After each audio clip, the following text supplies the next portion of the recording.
In the last few videos, we looked at how we take a Venn diagram and turn it into a two-way frequency table.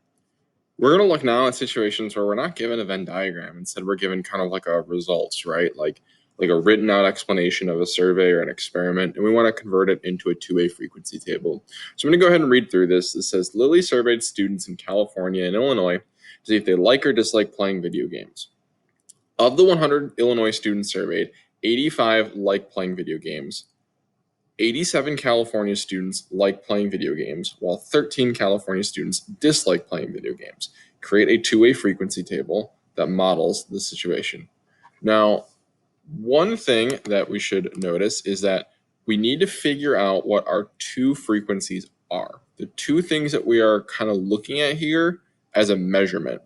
The first thing that we are looking to measure is the students being in California or Illinois. What that is that's like your state, right? What state that you're in. Both of them are states in the United States. And then the other metric that we're looking at, the other frequency, is whether they like or dislike playing video games.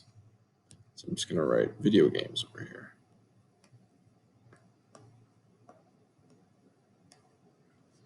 So those are our two frequencies. We can kind of go ahead and fill this out.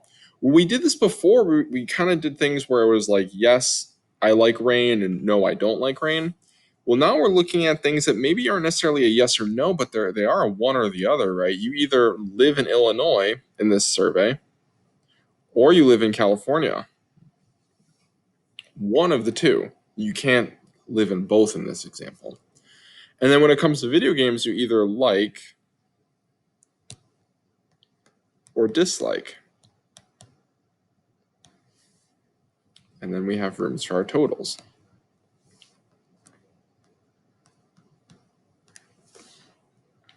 So let's now go through the information that is given to us.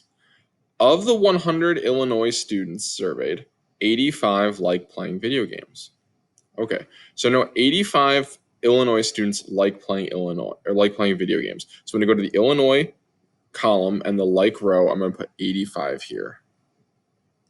And I know that we surveyed 100 total Illinois students. So underneath Illinois, when I go to the total, right, this is the Illinois column. I'm going to go down to the total, and we know we surveyed 100 of them. Okay. 87 California students like playing video games, so 87. And then 13 California students dislike. So I'm going to go to California and then dislike. That's going to be this one right here. Now, that's all the information that it gives us, and it's actually all that we need. We can actually calculate everything else. So one first thing I'm going to do is I'm going to find the total over here, the total number of people who like playing video games, which is 85 plus 87, 172. And I can find the total down here, right? I know that 87 plus 13, I know that that's equal to 100. And then I could add over here, and I can get 100 plus 100. Well, that's 200. Now, what about this spot right here? In theory, I should be able to add 85 plus this number, and it should equal 100. But we actually haven't done it in this method before. So it's like saying 85 plus some mystery number equals 100. Well, what number, when I add it to 85, equals 100? I could just subtract 85 from 100, and that number would be 15. So I know 15 is supposed to go here. From there, I can, double check this, right? 85 plus 15 is 100. 15 plus 13 is 28. And we can even double check this further. 172 plus 28, does that equal 200? Yeah, it does. So even though I wasn't given any information about the entire board, right, I was able to piece together information kind of using logic and deductive reasoning to fill out the entire two-way frequency table. This is how we create a two-way frequency table, not from a Venn diagram, but instead from a scenario that's given to us written.